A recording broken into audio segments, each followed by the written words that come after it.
Illustration number 16 income from business. ये H C. Mehrotra की income tax की बुक है। Shri Ram Manohar is a registered medical practitioner. He keeps his books on cash basis and his summarised cash account for the year ending 31 March 2022 is as under. अगर आपने मेरी introduction video देखी है income from business की, तो आपको पता होना चाहिए कि जब भी क्वेश्चन में कैश बुक दे रखा होता है या फिर रिसिप्ट एंड पेमेंट अकाउंट दे रखा होता है, तब हम जितने भी प्रोफेशनल अर्निंग है यानी कि इनकम है उनको ऐड कर लेते हैं और जितने भी प्रोफेशन से रिलेटेड खर्चे हैं उनको लेस कर देते हैं। सीधे सीधे हमारा आंसर आ जाता है। ठीक, अब स्टार्ट करते हैं। इधर साइड यहाँ पे सारा दे रखा है इनकम, इधर साइड दे रखा है एक्सपेंसेस। ठीक, हम क्या करेंगे, सिर्फ प्रोफेशन से रिलेटेड इनकम को उठाएंगे और सिर्फ प्रोफेशन से रिलेटेड एक्सपेंसेस को उठाएंगे। ठीक है, चलिए स्टार्ट करते हैं। बैलेंस ब्रॉट डाउन नहीं मतलब है। Loan from bank for professional purposes, बहुत इंपॉर्टेंट है, इसको जरा ध्यान से समझो। सबसे पहली बात, लोन मिला है इनको बैंक से प्रोफेशनल पर्पज के लिए। तो आपको लग रहा होगा यार ये तो प्रोफेशनल पर्पज के लिए लोन लिया है, तो इनका इनकम मान के आप अलाउ कर दोगे? नहीं करोगे। लोन चाहे प्रोफेशनल पर्पज के लिए लिया हो चाहे प्राइवेट पर्पज के लिए लिया हो, लोन कभी भी एक इनकम नहीं माना जाता है। ठीक, अभी मैंने इससे पहले इलस्ट्रेशन नंबर 14 भी कराया था, तो उसमें देखो क्या लिखा था, loan from bank for private purpose. तो यहाँ तो प्राइवेट पर्पज ही लिखा था। तो ये बात ध्यान रखना आज से, चाहे प्राइवेट पर्पज लिखे चाहे प्रोफेशनल पर्पज लिखे, दोनों ही केस में अलाउड नहीं माना जाएगा, क्योंकि लोन एक इनकम नहीं होता है। लेकिन फर्क कहाँ आता है फिर प्रोफेशनल और प्राइवेट लिखने से? फर्क आता है इनके इंटरेस्ट पे। बहुत इंपॉर्टेंट चीज है, ये ध्यान रखना। जब भी लोन प्रोफेशनल पर्पस के लिए लिया गया है, तो जो उसका इंटरेस्ट कट रहा है वो जरूर प्रोफेशन से रिलेटेड खर्चा माना जाएगा और interest on loan from bank allow हो जाएगा। ठीक, वही चीज आप इलस्ट्रेशन नंबर 14 में देखोगे कि क्योंकि लोन प्राइवेट पर्पस के लिए था, इसलिए interest on loan from bank जो है इसको डिसअलाउ रहने दिए थे, इसको बिजनेस से रिलेटेड नहीं माने थे। समझ में आ गया बात को कि भाई लोन तो इनकम नहीं है, चाहे प्रोफेशनल के लिए चाहे प्राइवेट के लिए हो, ये इसको नहीं लेना है। लेकिन ये प्रोफेशनल पे है या प्राइवेट पे, इसका फर्क जरूर पड़ता है इंटरेस्ट पे। ठीक, अगर प्रोफेशनल से है तो फिर ये इंटरेस्ट ऑन लोन अलाउ रहेगा। ठीक है, आगे देखते हैं। सेल्स ऑफ मेडिसिन, भाई मेडिकल प्रैक्टिशनर है, मेडिसिन बेचा उससे पैसा आया, अलाउड इनकम है। कंसल्टेशन फी, डॉक्टर हैं कंसल्टेशन फी लेंगे, अलाउड है, ये भी ऐड हो जाएगा। फिर विजिटिंग फी, डॉक्टर हैं विजिट किए होंगे, अलाउ का वो हो गया। इंटरेस्ट ऑन गवर्नमेंट सिक्योरिटीज, ये इनकम फ्रॉम अदर सोर्सेज का है, ये डिसअलाउ है, इसको नहीं लेंगे यहाँ पे। रेंट फ्रॉम हाउस प्रॉपर्टी का है, नहीं लेंगे। Gift from father in law, ये अदर सोर्सेज का पार्ट है, नहीं लेंगे इसको भी। गिफ्ट फ्रॉम पेशेंट, बहुत इंपॉर्टेंट है, क्वेश्चन में आया था कई बार, मैंने बताया है। जब पेशेंट से गिफ्ट मिलेगा और वो एक डॉक्टर हैं तो ये अलाउड माना जाएगा, प्रोफेशन से रिलेटेड माना जाएगा। यानी कि 1 2 3 4 इनकम ऐसे हैं जिनको ऐड करना है हमको। ठीक है, अब इधर आ जाओ। कॉस्ट ऑफ मेडिसिन, भाई मेडिसिन कहीं से इन्होंने खरीदी होगी, उसका कॉस्ट आया है ना, तो ये अलाउड है, ये लेस होगा। जनरल एक्सपेंसेस, प्रोफेशन से रिलेटेड मानते हैं, अलाउ रहेगा, लेस होगा। मोटर कार एक्सपेंसेस, डिपेंड करता है कि कितना प्रोफेशन के लिए यूज हुआ है, तो यहां पढ़ो 1/2 motor car expenses are in respect of his personal use, यानी कि आधा पर्सनल के लिए है और आधा प्रोफेशनल के लिए है। ठीक, तो 6,000 का हाफ पोर्शन जो है वो अलाउ होगा, यानी कि 3,000। ठीक, सैलरीज अपने एम्प्लॉय को दिए होंगे, अलाउ रहेगा, लेस कर देंगे।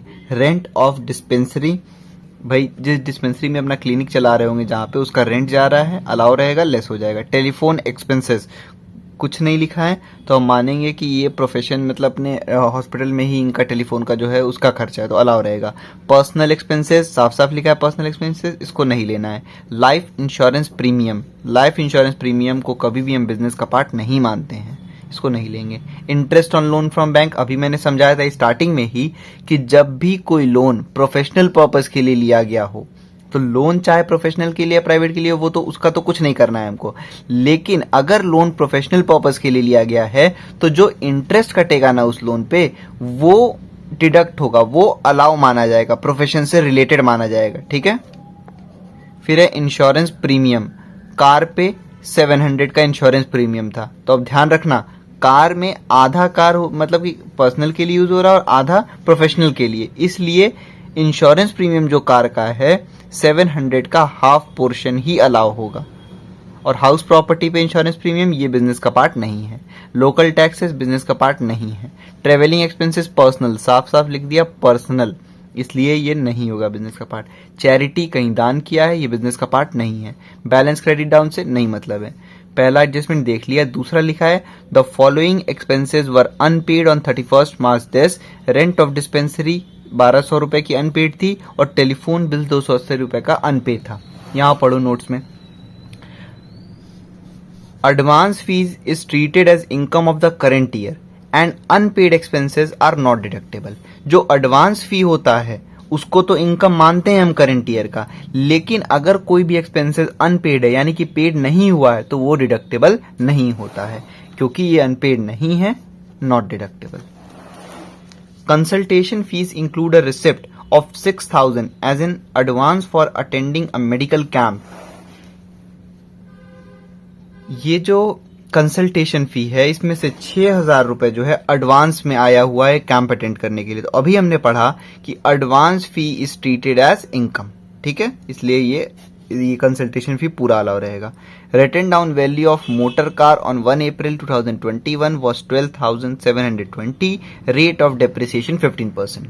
तो भाई डेप्रिसिएशन अलाउ रहता है, चार्ज करना पड़ेगा हमको पता है मोटर कार हाफ जो है प्रोफेशनल पर्पस के लिए यूज होता है, इसलिए हम क्या करेंगे, हम लिखेंगे डेप्रिसिएशन ऑन मोटर कार और 12,720 का 15% निकालेंगे और उसका हाफ पोर्शन, पूरा नहीं हाफ केवल अलाउ रहेगा, ठीक है।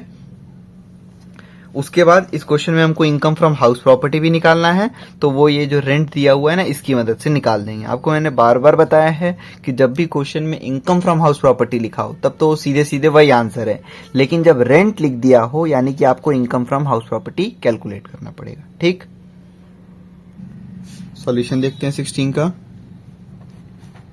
सबसे पहले computation of income from profession.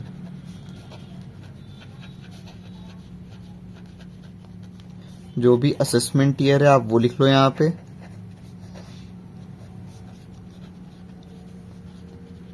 ठीक, अब क्योंकि यहां पे कैश बुक था ना, तो कैश बुक के केस में हम सीधे जो प्रोफेशनल अर्निंग होते हैं उनको ऐड कर लेते हैं और जो अलाउड एक्सपेंसेस होता है उनको लेस कर देते हैं।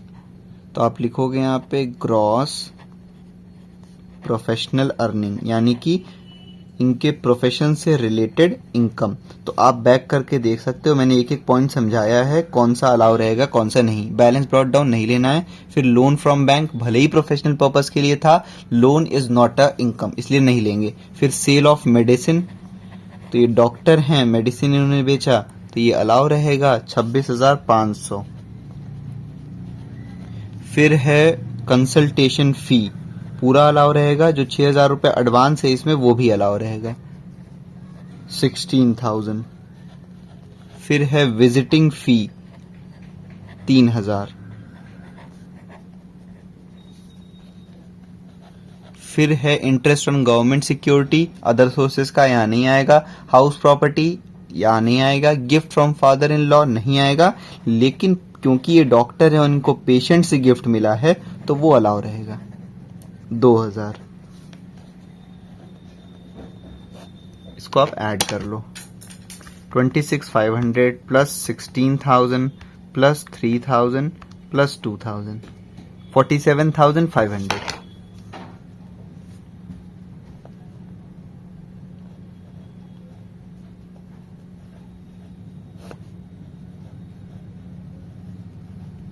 ठीक, अब हम लेस करते हैं एक्सपेंसेस अलाउड, या लिख लो एक्सपेंसेस रिलेटेड टू प्रोफेशन। ठीक, कॉस्ट ऑफ मेडिसिन साफ साफ पता है आपको, क्योंकि ये डॉक्टर हैं तो मेडिसिन खरीदे होंगे तो उसका कॉस्ट प्रोफेशन का माना जाएगा, इसलिए 12,000 रुपए आप लेस करोगे।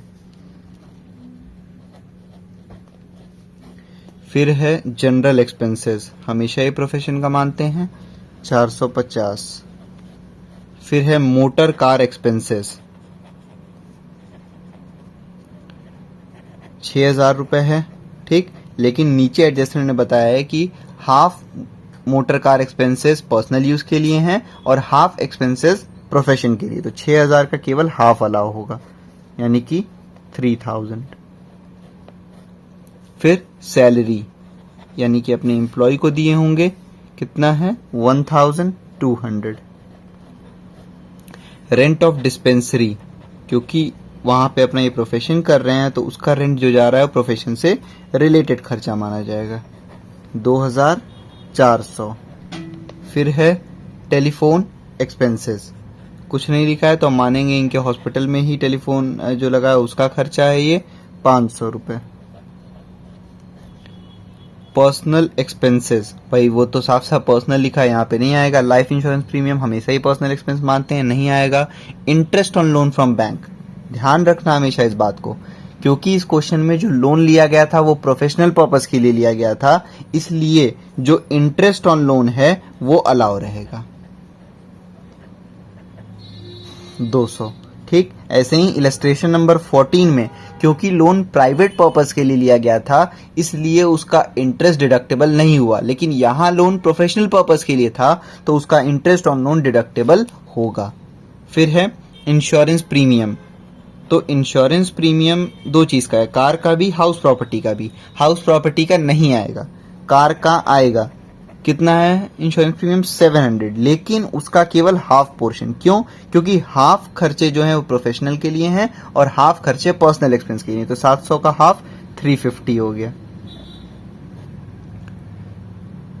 फिर उसके बाद है interest on loan from bank हो गया, इंश्योरेंस प्रीमियम हो गया। हाँ, फिर लोकल टैक्सेस वो पर्सनल रहेगा। ट्रेवलिंग एक्सपेंसेस आगे पर्सनल लिख दिया, यानी कि ये कहीं घूमने गए होंगे, ये डिसअलाउ रहेगा। चैरिटी, दान किया है, ये भी बिजनेस का नहीं मानेंगे। बैलेंस क्रेडिट डाउन से मतलब नहीं है। ठीक है, अब एडजस्टमेंट पे आते हैं। पहला एडजस्टमेंट मोटर कार देख चुके हैं। दूसरा लिखा है कि कुछ एक्सपेंसेस अनपेड थे हमारे प्रीवियस ईयर में, लेकिन हमने नोट्स में पढ़ लिया है कि एक्सपेंसेस अगर अनपेड हैं तो वो नहीं डिडक्टेबल होंगे। हालांकि अगर कोई इनकम एडवांस में मिला है तो वो इनकम माना जाता है। ठीक, सी पॉइंट में बताया गया था कंसल्टेशन फी 6,000 रुपए उसमें से एडवांस है तो एडवांस तो इनकम माना जाता है भाई। नेक्स्ट लास्ट है रिटन डाउन वैल्यू दिया गया है मोटर कार का, तो हमको डेप्रिसिएशन कैलकुलेट करना होगा। तो डेप्रिसिएशन ऑन कार 12,720 का 15%, इससे पूरे कार का डेप्रिसिएशन आ गया। और हमने अभी पढ़ा कि आधा खर्चा प्रोफेशनल, आधा खर्चा पर्सनल, तो इसका आप हाफ निकाल लेना। देखो बहुत सिंपल है कैलकुलेट करना, ऐसे करोगे 12,720, इसका 15% निकाल लो, 1908 आया। अब इसका हाफ निकाल लो, ठीक, 954। और कुछ है नहीं, ऐड करो 12,000 plus 450 plus 3,000 plus 1,200 plus 2,400 plus 500 plus 200 plus 350 plus 954, ये हो गया 21,054।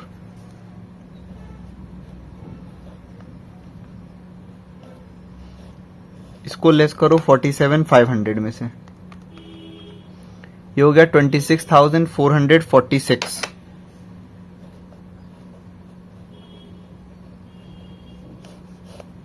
ये आ गया इनकम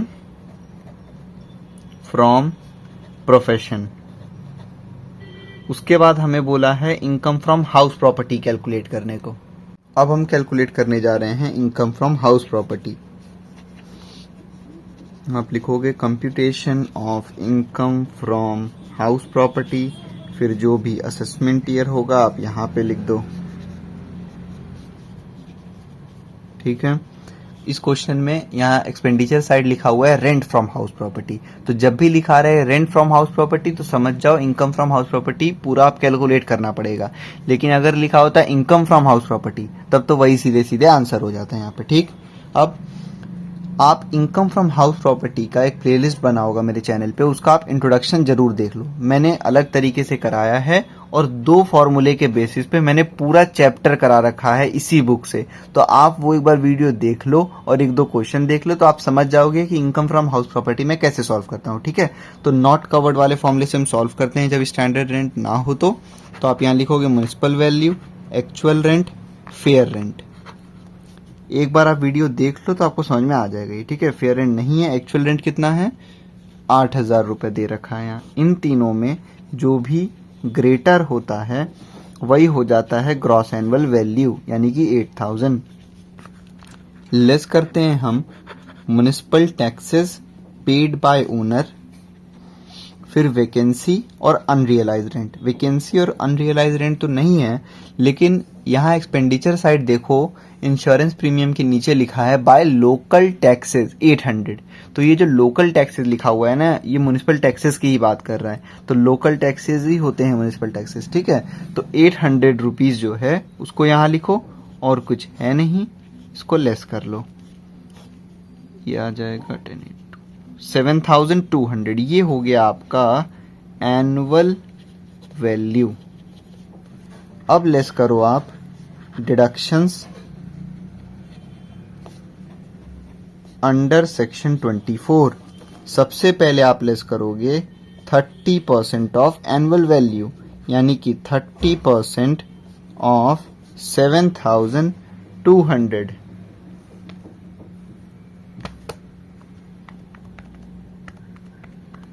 2160 आ गया, ठीक है।